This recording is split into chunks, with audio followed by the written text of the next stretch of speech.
up in the mountains, my friends, where you can still watch an eagle soar on the wind. And I walk those hills with a smile on my face, and I can't get back to God's saving grace in the mountains. Welcome back to our Hill to Die On podcast. I am your host, Chase Dowling, and this is what's going on in Forest Hill for the week of February 4th through the 10th, 2026. Hope everybody had a good week this last week. It's fantastic. Weather's been just absolutely amazing. Everything in life has been grand. And now, without further ado, talking about weather, let's get right into this week's Caballo Gallo weather report. Thanks, Nader.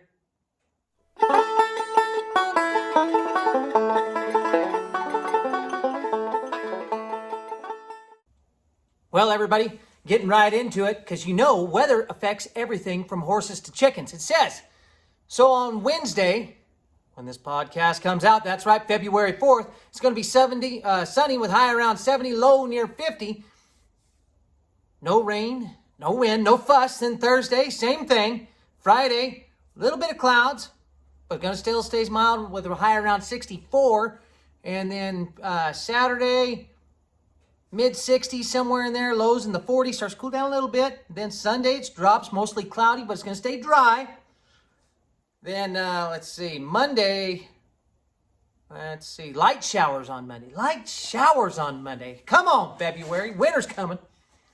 And then Tuesday, still a little bit of rain. That's what's going to be there. So the weather is going to stay nice and mild, dry, no muss, no fuss, a little bit of moisture on the back end, because you know we need it. And that is this week's Caballo Gallo weather report.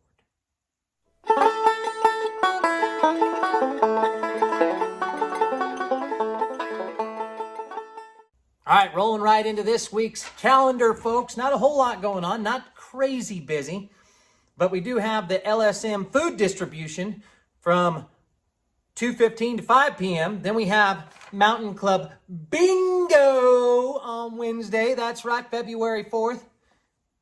Wednesday, February 4th, bingo. And then, about 13 years ago, it was the night the 49ers, well, it was actually 49ers lost the Super Bowl to the Ravens when the lights went out at that one Super Bowl. Yep, and then they almost came back, and then they threw it to Crabtree in the corner of the end zone, and he couldn't catch it. That's right. I told my pregnant wife at the time, I said, hey, the only thing that could make this night better is if you had our baby girl. And sure enough, that night while we were lying in bed, she said, well, I think something just happened. We better go to the hospital. So we did, and I think it was right around 6:30, 7 o'clock that next morning, Miss Dixie Ray Dowling was born. So happy birthday to Miss Dixie Ray. She is now a teenager, folks. I have two of them. That's right. Two teenagers. One's 18, still not out of the house. And the other one is now 13. I don't know if I'll get her out of the house either, but happy birthday, Miss Dixie Ray. If you see her, tell her so, folks. Then, moving on, Thursday, story time at the library, of course, at 10:30 in the morning. And then that evening, it's going to be Mountain Club karaoke at 8 p.m. Going to get them vocal cords warmed up. That's right. And then Miss Tony Leba has a birthday. That's right. Happy birthday, Aunt Tony. It's your birthday. You can cry if you want to. No need, because she's only turning 30, I think. That's right. That's right. Happy birthday, Tone. Tone Roner. Then Friday. I didn't see a whole lot going on Friday, but happy birthday to Tamara Peters. Big happy birthday shout out to you. So if anybody, post in the comments on this deal, if anybody knows of anything going on this weekend, because I don't have a whole lot in my schedule for this week. I couldn't find anything on Facebook, but not always on up to date on everything. So happy birthday, Tamara. And that leads us right into this week's outdoor report.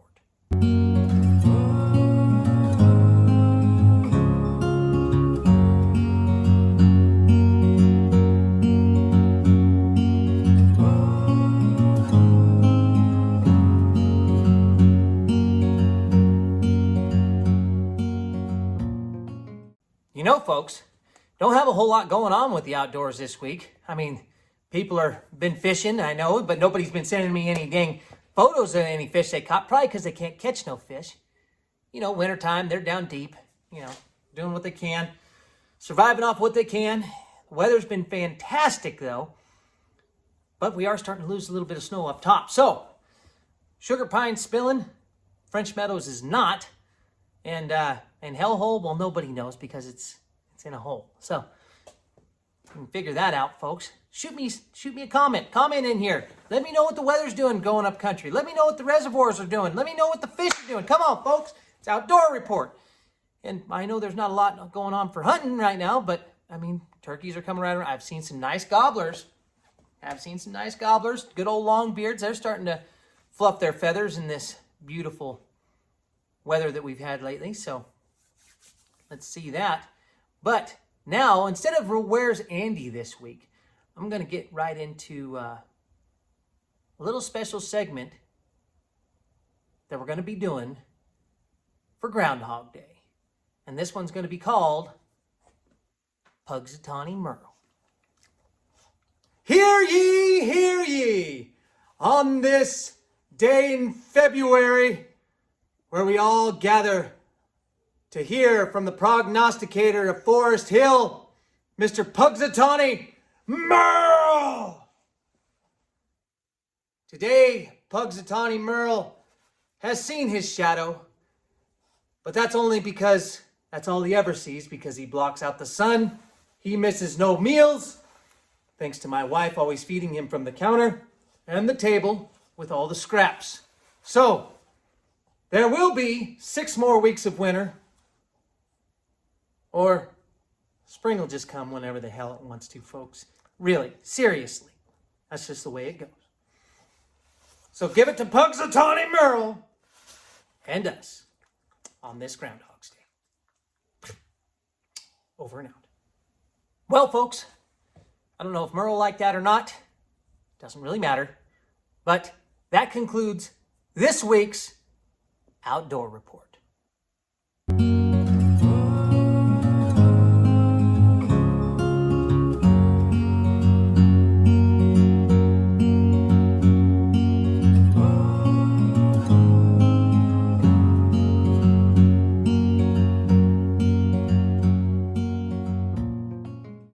All right, moving right along, folks.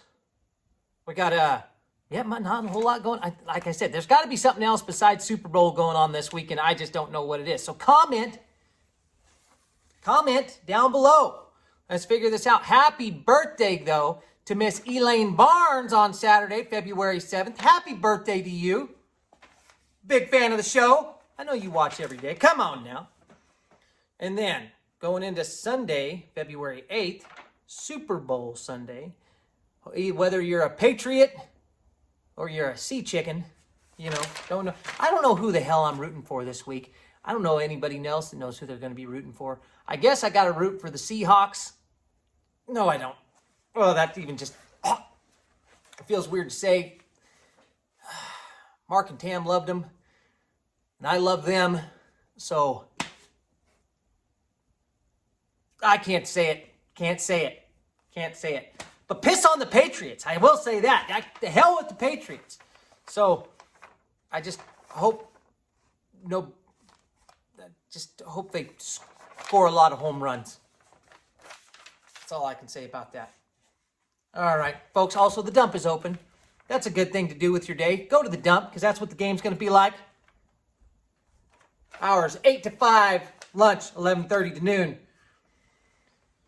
Or, you know what? Oh, there could be I don't necessarily know if the Mountain Club's going to be doing the pool tournament on Sunday. But, hey, it's always a good place to go watch a football game. I'm telling you that right now. And another big Makers shout out to Mr. Rich Valencia, turning 39. 39, Mr. Maker himself. Happy birthday to you, Big Daddy. And that brings us right into this week's Thoughts for the Shitter.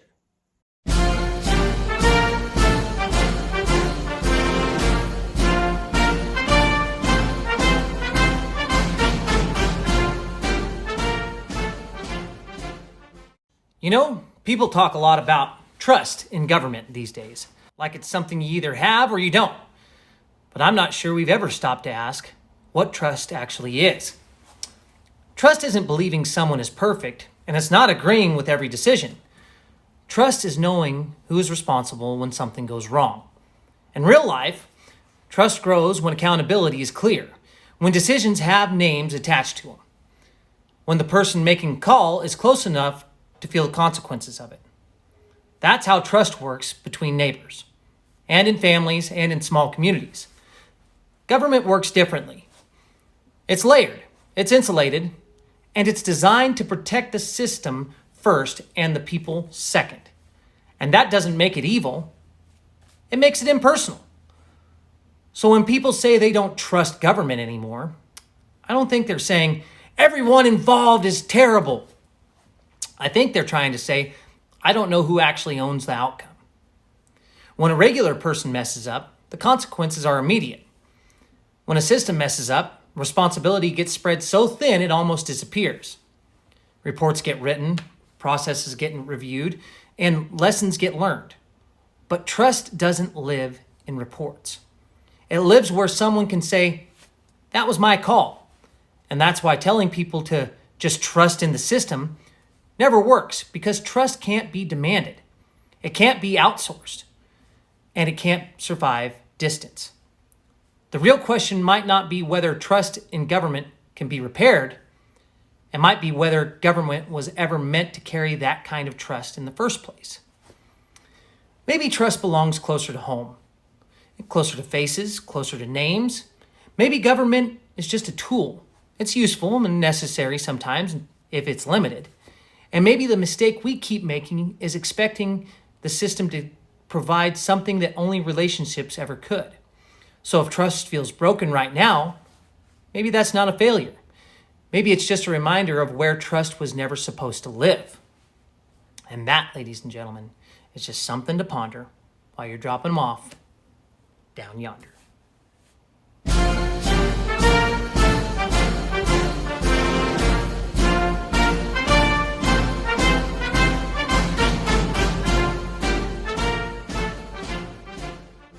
Well, folks, hope that was something to think about there as you go through your week. So that moves us right into Monday. Big birthday shout out to Cedra Swan. Always running a piece of equipment or a chainsaw or something. She's always posting all over the place. Everybody's seeing her around. Happy birthday to you. And a big Taco Tuesday down at Everybody's Inn on Tuesday, starting at 5 p.m. I always see the sandwich board out there. Hope PG&E guys are swinging in there on Tuesdays too. If they aren't, they should be. Get down there and see Cynthia. Get you a taco. Come on, folks. Folks, like I said, not a whole lot going on this week, but that's all right. It's February. And that's going to lead us right into this week's Sasquatch.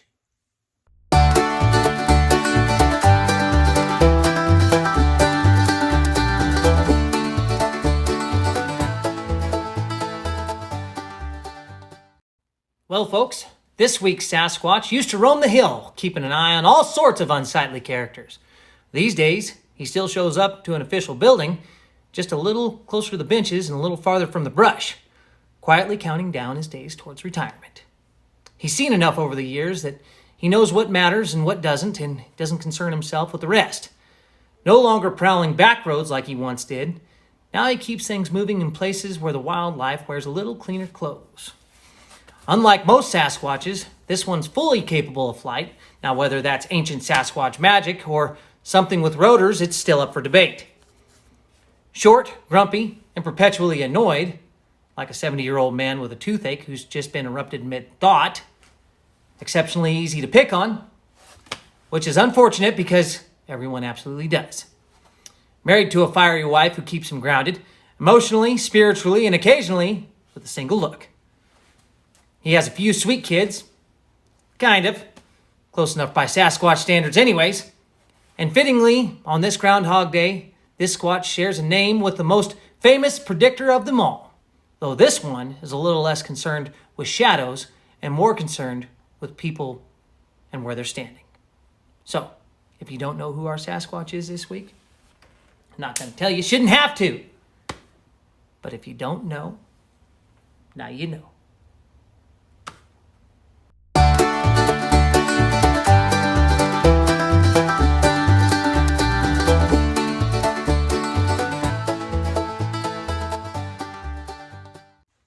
Folks, hope you had a good week.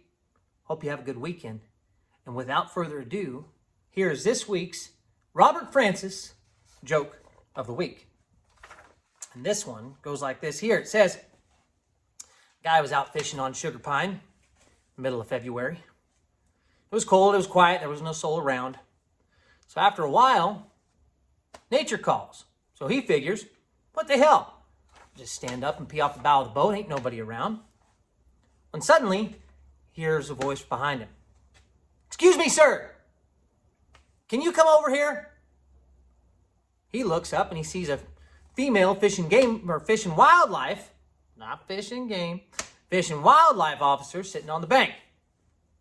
So he finishes up, shakes her off, puts her away, heads on over to the bank. Can I help you, ma'am? She says, yeah, I got to fine you for indecent exposure out here. I was like, Jesus Christ, really? Seriously? What's the fine? She goes, well, it's $10 an inch. And looking at what you got there, the fine's going to be $120. Jesus. I guess all I got to say is, thank God it was February and a little cold outside.